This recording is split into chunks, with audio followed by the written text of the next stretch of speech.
The Story of the Giant Turnip. Once upon a time there was an old man. He lived with his wife, their grandson, a little brown dog, a tiny white cat, and a sweet pink-nosed mouse in a grand old farmhouse.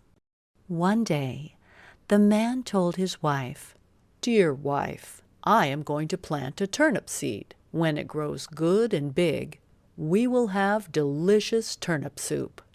He took the seed and planted it in a patch of healthy brown soil. Each and every day he watered it. When the lightning and thunder came, the raindrops danced over it, and when the sun shined, the sunbeams dazzled and kept it warm. "Grow big, my little seed," the old man would say every day. Then, one day, two little shoots popped out and grew bigger and bigger with each passing day. One fine day, the man knew it was time.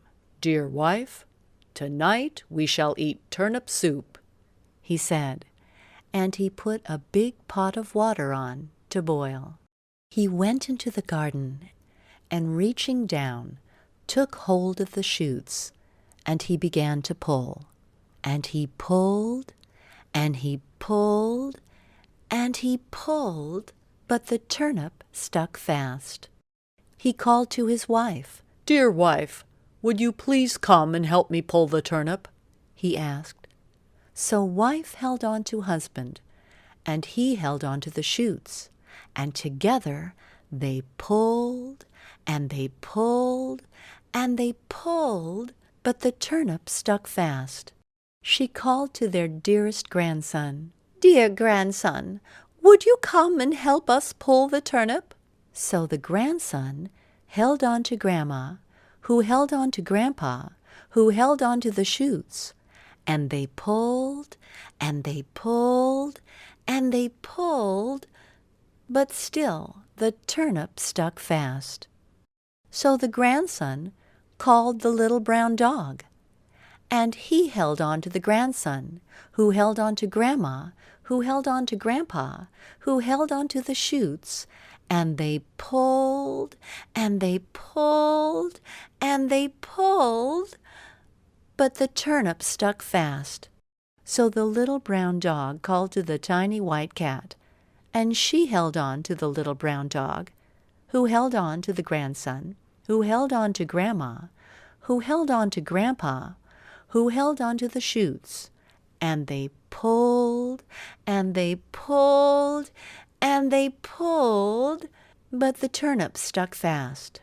So the tiny white cat called to the sweet pink-nosed mouse, and he held on to the tiny white cat, who held on to the little brown dog, who held on to the grandson, who held on to Grandma, who held on to Grandpa, who held on to the shoots, and they pulled, and they pulled, and they pulled, and the turnip fell on top of Grandpa, who fell on top of Grandma, who fell on top of her grandson, who fell on top of the little brown dog, who fell on top of the tiny white cat, who almost nearly squashed the sweet pink-nosed mouse.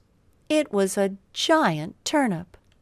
Grandpa stood up and dusted himself off, and then each one helped the other get up. Then Grandpa carried the turnip into the kitchen, where he chopped it all up, chop, chop, choppity-chop, into small pieces. He added some herbs and some spices, a little of this and a little of that, and soon enough the turnip soup was ready. All of them, Grandpa and Grandma, grandson and the little brown dog, the tiny cat, and of course the sweet pink-nosed mouse, sat down to eat the turnip soup. And it was just as delicious as they expected. The end.